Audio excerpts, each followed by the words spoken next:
ఇది ఒకసారి చూడండి. ఇది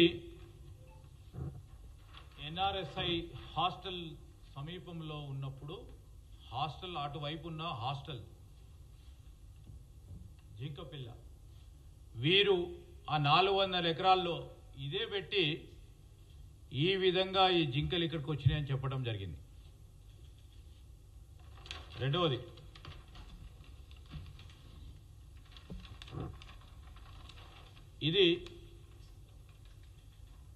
ఇది వైజాగ్లో ఒకరి ఇంటి ముందట వచ్చిన యానిమల్. ఈ విధంగా వస్తే ఇది హెచ్సియు బయోడైవర్సిటీకి సంబంధించి ఈ విధంగా ముందుకొచ్చి చూపెట్టిన వైనం మొత్తం ప్రపంచవ్యాప్తంగా దుష్ప్రచారంతో సోషల్ మీడియాను ఉపయోగించుకొని ఏ విధంగా దుష్ప్రచారం చేసిన ఇది వైజాగ్కు సంబంధించి ఇది విశాఖపట్నంలో కమలికొండ దగ్గరలో వన్యప్రాణుల సంరక్షణ ప్రాంతంలో బయటికి వచ్చింది. ఇది ఏఐ జనరేటెడ్ సంబంధించి ఆ వన్యప్రాంతాలకు సంబంధించి ఈ విధంగా వారు పెట్టడం. అదేవిధంగా 9 ఏళ్ల క్రితం ఇది ఫ్యాక్ట్. ఇది 9 ఏళ్ల క్రితం రాజస్థాన్లో చనిపోయిన జింకను చూపించారు ఇక్కడ 9 ఏళ్ల క్రితం. అదేవిధంగా ఫ్యాక్ట్ ఇది. ఈ విధంగా ఒరిజినల్ ఉంటే ఈ విధంగా మిషన్స్ ద్వారా పెట్టడం జరిగింది. ఇలా అనేక సందర్భాలు ఉన్నాయి. ఇది ప్రత్యేకంగా కనబడతా ఉన్నాయి. ఇక్కడ ఏనుగులు అసలు మన అడవుల్లోనే ఎక్కడైనా ఏనుగులు ఉన్నాయా? ఏనుగుల పాపులేషన్ ఎంత? ఈరోజు ఇక్కడ ఏనుగులు చూపెట్టిండ్రు. ఇదంతా కూడా యానిమేటెడ్ ఈ విధమైన స్పష్టంగా కనబడుతూ ఉన్నాయి. ఈ మిషన్ ముందట ఏనుగు, అసలు ఏనుగు అనేది హెచ్సియు ల్యాండ్స్ సంబంధించి పరిసరాల ప్రాంతంలో ఉంటే తెలియకుండా ఉంటుందా?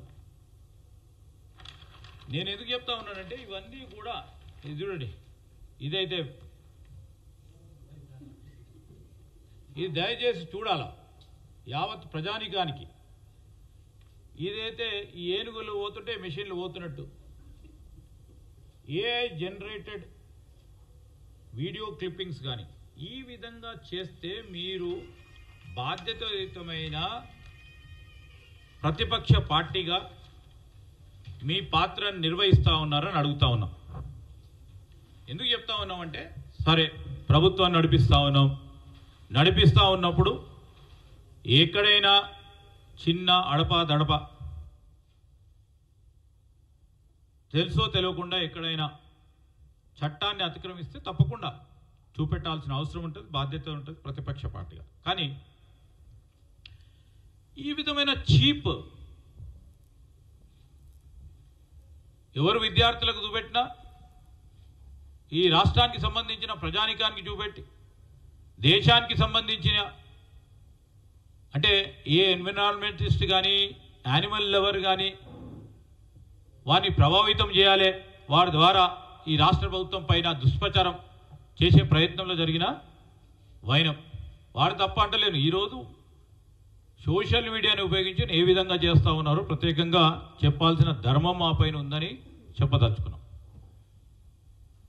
అదేవిధంగా ఈరోజు రాష్ట్ర ప్రభుత్వానికి సంబంధించి అభివృద్ధికి సంబంధించి ఇక్కడ ఇన్వెస్ట్మెంట్ రాకూడదు, ఇక్కడ ఇన్వెస్ట్మెంట్స్ వచ్చి కంపెనీస్ వచ్చి పరిశ్రమలు ఏర్పాటు చేసుకొని జాబ్స్ క్రియేట్ చేయొద్దు అనే మీమాంసతో వారు పోతూ ఉన్నారు. పరిపాటు అయిపోయింది, బురద జల్లాలే వారే చూసుకుంటారు. కానీ దాంట్లో ప్రధానంగా నేను అనేక అంశాలు రాష్ట్ర ప్రభుత్వం తీసుకున్న బాండ్ రూపేణ డబ్బులకు సంబంధించి 10,000 కోట్ల రూపాయలకు సంబంధించిన అంశం విషయంలో అనేక విషయాలు వారు చెప్పారు కేటీఆర్ గారు. ఆ సందర్భాన్ని పురస్కరించుకొని మేమేం చెప్తా ఉన్నామంటే 5,200 కోట్ల విలువైన భూమిని 30,000 కోట్లుగా చూపించినారు అన్నారు. అక్టోబర్ 2024లో టీజీఐఐసి నియమించబడ్డ IBBI